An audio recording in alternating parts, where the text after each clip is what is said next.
The MCU may seem like an endless void of green screen and CGI, and that's usually the case. However, don't worry viewers, there's still lots of fun footage of actors and stuntmen falling on their butts. Like almost everything else about Marvel movies, the stunt work is choreographed and performed by some of the world's top skilled performers and designers. It's hard not to get the best in everything when you can throw endless Disney money at it. With dozens of films and series, there have been some pretty amazing sequences. We have the dedicated work of thousands of talented craftspeople and more than a few broken bones to thank. It's time to pay tribute to these brave people and take a broader look at the stunt work in the Marvel Cinematic Universe. I'm Chris Goodmakers with Screen Rant, and here are some of the best, toughest, and most painful Marvel stunts. In Tom Holland's official first full outing as the web slinger, Peter Parker is put in some pretty dangerous situations. In his first encounter with Michael Keaton's Vulture, the Birdman grabs Webhead and carries him high into the air. An emergency parachute rips him from Tomb's claws and causes him to plummet hundreds of feet into a lake. This was actually one of the single most dangerous stunts, not only in this movie, but the MCU as a whole. And Tom Holland wanted to do it himself.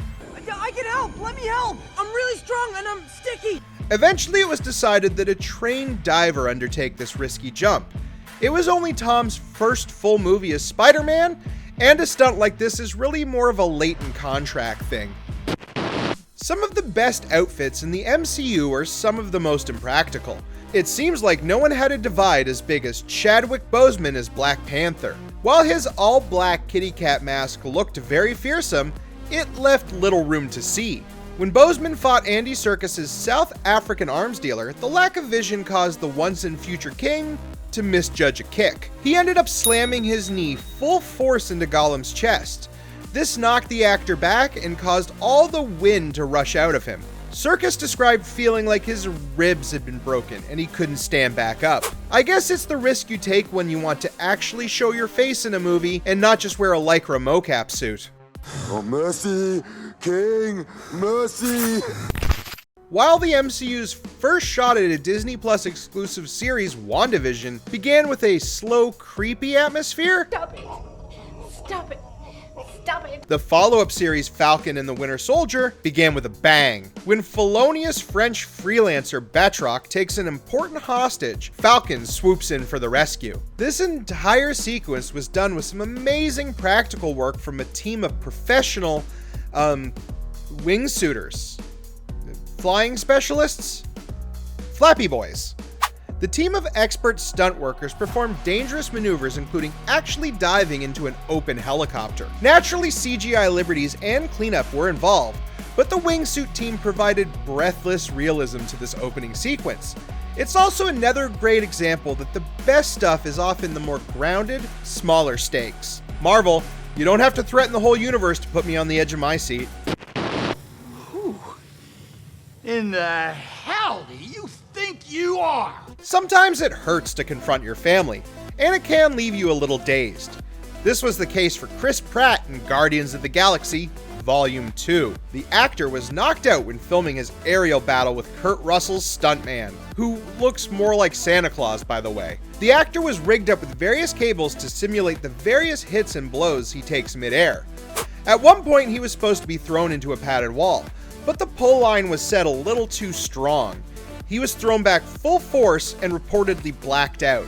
Chris Pratt described seeing a bright flash and tasting smoke in his mouth. Yikes! This is the second worst thing to ever happen to the actor, the first being movie 43. A brief dip outside the Marvel Cinematic Universe with the Sam Raimi classic. Being the first big screen Spider-Man meant that there was a lot to figure out, especially with how to depict the on-screen web slinging. Unfortunately, someone got hurt when stuntman Zach Hudson broke his leg. Hudson was Toby Macguire's stunt double, and when he slammed into a brick wall too hard, he suffered a bad injury. Hudson's leg healed up, and he continued to do the in-suit stunts for Spider-Man 2 and 3. There's a lot of his ability on screen, and his performance set the mold for future Spiders men. This isn't necessarily the biggest fight sequence in Avengers Endgame, but for Steve Rogers, it's the most personal. When Captain America encounters his own past self, he ends up in a fairly evenly matched fight. This sequence was a favorite of stunt choreographer and performer Sam Hargrave. Hargrave choreographed and directed the fight sequences for Endgame, and he even starred in it too. Hargrave has been wearing the Star-Spangled outfit since the Avengers, and this was a big moment for him. Not only was he playing Captain America for one of the last times, he was getting to beat up his little brother too. The other Captain America was played by Sam Hargrave's younger brother, Daniel Hargrave. The pair were aptly matched for the fight, and the older Hargrave was directing himself for the first time. Since Endgame, he has moved on to directing full-time with the Netflix hit Extraction. Regretfully, he now has less time to beat up his sibling. I can do this all day. Yeah, I know. His name is Red Wing. I'm still not thinking it. He's cute. Go ahead, pet him. More stories from Hargrave and his time as Chris Evans' double. When the performer was choreographing an early stunt in Captain America Civil War, he looked to Hong Kong action films for a little inspiration. When Steve Rogers is thrown out of a window while escaping a large explosion, he takes a very hard fall onto 3 separate platforms. Hargrave said this was the hardest stunt he's ever personally had to do. He designed the fall, taking inspiration from the stunt work in Eastern martial arts films. When it came time to shoot the sequence, the team only had one shot at it. They found the perfect location and built the appropriate safety mats into the fall points. Still, due to the light fading and the shooting schedule, Hargrave ended up having only one shot at a perfect take. The end result is one of the more memorable stunts in the MCU. Hargrave is exceptionally proud of it too, stating to outlet Lad Bible, "I was doing falls that hit the awning, the truck, and the ground. So with the logistics of it, the design, the execution, and only getting one go at it, and it coming out pretty well in the final product, that was one of the more difficult yet satisfying stunts that I have put together for Marvel." You would think falling onto 3 separate hard surfaces wouldn't be a cherished memory, but stuntmen are a different breed.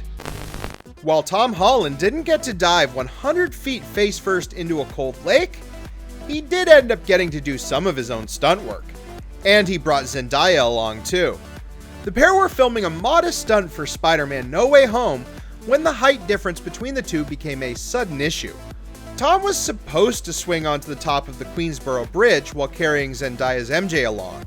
It's supposed to be a smooth landing with Holland walking away in one motion. The problem is, who landed first?